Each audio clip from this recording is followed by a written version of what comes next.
Hey guys, this is the Great and Powerful Zilla, and today I'm going to talk to you briefly about how to get this Fly a Strike Win missions thing done. Quite a few people have said, well, how the heck do you get this done? Um, it's not that difficult to do. The key is knowing what your enemy ships are going to be doing, because they're going to be trying to do the same thing. So let's take a look at this is part two. Part three is no different. Part four is no different. Part two. So basically, what you have here is a bunch of different tasks that they want to get done, right? And I just finished one, by the way. That was the for the Duke of York, Vanguard, Exeter, and Lexington. I have or Nelson. I have had the Hood and Nelson. So that one was fairly easy to do. You had to set 3 fires, and that means you're firing a high explosive.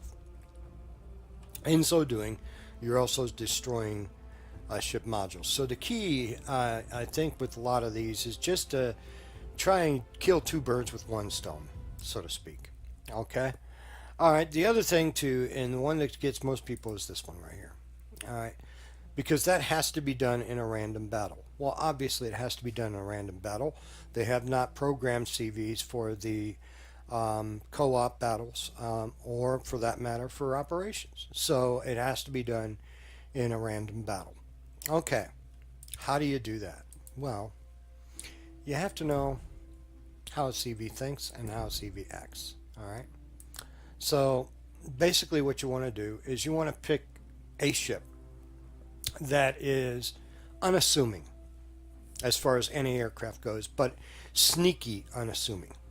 Okay? So the Atlanta, yeah, you might do well on the Atlanta, but here's the thing. As a CV player, I'm not going near that ship.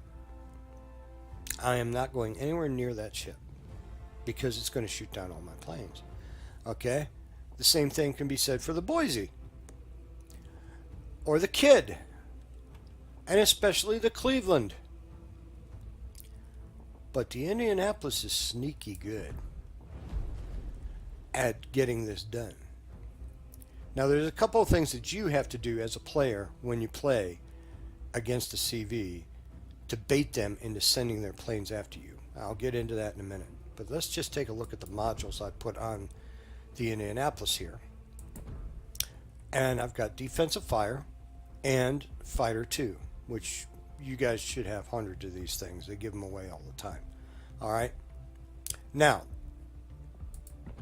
what you do is you get into a random battle on the Indianapolis or any other unassuming cruiser like the Edinburgh, the Graf Spee, something like that. Something that aircraft carriers really don't think very hard about them having fierce anti-aircraft fire. Okay? All right. And 46, it doesn't seem like much, but believe me, this thing will shred planes out of the sky at Tier 6. All right. So you got Tier 6 planes going up against Tier 7, even the Tier 8 planes going up against Tier 7. You're going to collect a lot of planes.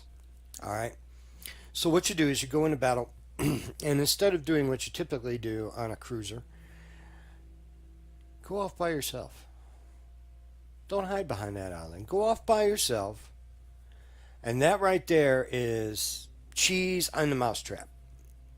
Because as a CV player, I'm looking for that guy. I'm looking for the guy that's off by himself with no one else around him. Right? I'm looking for him because he's going to be an easier target. Or so I think. And the CV players are not, by and large, stupid. They'll figure it out real quick and in a hurry. After they've lost their first flight of planes against you, they'll figure out they probably don't want to go after it. Or they'll go the other way and say, I'm determined I'm going to get that guy. And in which case, you're going to have a field day. All right? Will you get all 40 at once? Maybe not. Maybe not. You know, but you'll get some of it done. I got one done on the Nelson. Carrier decided he was going to focus on me, and I shot down one. You know, but here's the thing. You're going to play 40 games to shoot down 40 airplanes to get, the 6 flags. You don't need it because all you need is 5 out of all these to get done. The rest of these can all be done in co-op, although you'll probably have an easier time getting this one done in a regular battle. Okay? But honestly, this one, pick a ship that is unassuming.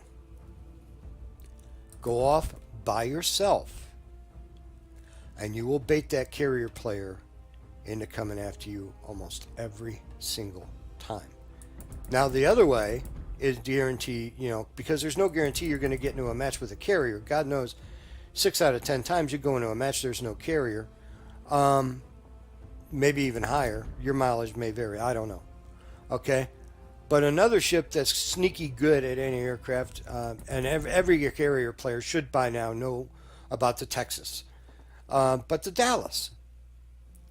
The Dallas is sneaky good at any aircraft fire. Okay? So, there's a tech tree ship that you could get and do it that way. Any ship that you have in your inventory that is, not the destroyer necessarily, unless you got, like Kid.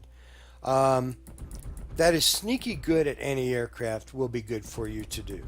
The Seattle, most carrier players at that tier know better than to mess with the Seattle or the Des Moines or the Salem or the Alaska. They figured that out. And the other way to guarantee that you get a carrier match is to bring a carrier. Guarantee you'll see another carrier on the other side. Okay? And if you've got some friends that need this to get this done, just jump on one of your carriers, go into battle with them, let them farm the airplanes until they're done.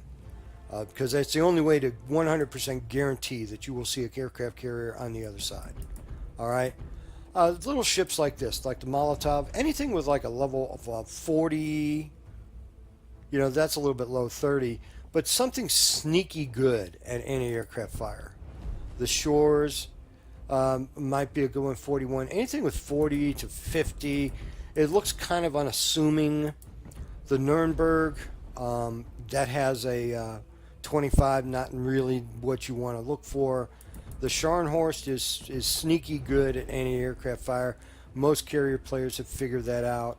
The Prince Eugen, if you happen to have that one, that's got a really good anti-aircraft fire. So carrier players are going to avoid stuff like the Tirpitz. They're just going to avoid going near the Tirpitz. But, in the Hindenburg, obviously, anything tier 10 they're going to avoid. But you want something that's kind of sneaky good at anti-aircraft fire. For example, like the Edinburgh. The Edinburgh is a 54 anti-aircraft. It's pretty good, right? Edinburgh's pretty good anti-aircraft. Does it last very long in battle? Probably not.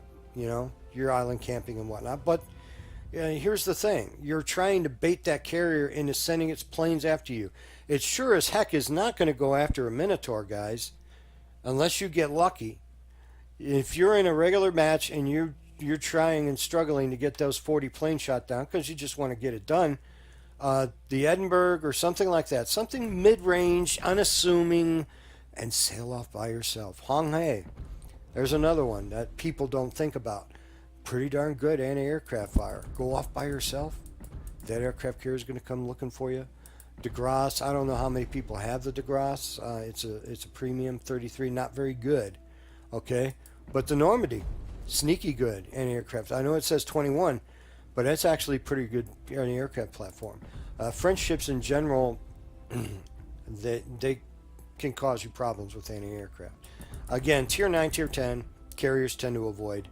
The Italian ships, they're all premium. The Perth is a premium ship. I think they were giving it away a little bit ago. Not very good with anti-aircraft. But, you want something, even a low anti-aircraft ship, something that you can sail off by yourself and kind of bait that carrier into coming after you. You got to think like a carrier. Think like a carrier. They're looking for that lone wolf. They're looking for that guy that's not in the group, that's off by himself, that they can launch a strike against, okay? And that's really all I wanted to go off over again today. 8.1.1 is the patch we're currently on. If you've upgraded your mods, which I have. using Aslan's. Aslan's been doing an excellent job of keeping these up to date as quickly as humanly possible, as fast as these hot fixes are coming in. And, you know, basically what you want to do is just to get this done as quickly and as efficiently as possible. So you kill two birds with one stone. You do most of these in co-op, get them done. The fire in the sky, anything like that, sail off by yourself. Pick a ship with mid-range anti-aircraft fire, go off by yourself, and try and bait that carrier into coming after you. Does it work? 100% no. Does it work? Yes, it does. Okay? Unless you play an aircraft carrier, which is the only other way, you're going to guarantee to have an aircraft carrier on the other side. Japanese ships do the same thing. Any nation's line, okay, will work. Any nation's line will work. Carrier players figure out right quick and in a hurry that, and for whatever reason it's not doing what I want it to do. Players figure out right quick and in a hurry that the higher tier ships and what ships to avoid and what ships to go after, etc., etc. Okay, so something like the Mutsu. Don't go after the Mutsu if you're off by yourself. Okay, obviously bringing a carrier will bring a carrier. They'll avoid things like the Zao. They'll avoid things like the Mogami. Generally speaking, because they have strong anti-aircraft. So, again, go by yourself. Be a lone wolf just for this once. Okay? Bait them into coming after you. Collect your planes. Get your prizes. And have a nice day. You guys be good to each other. I'll talk to you next time. Bye.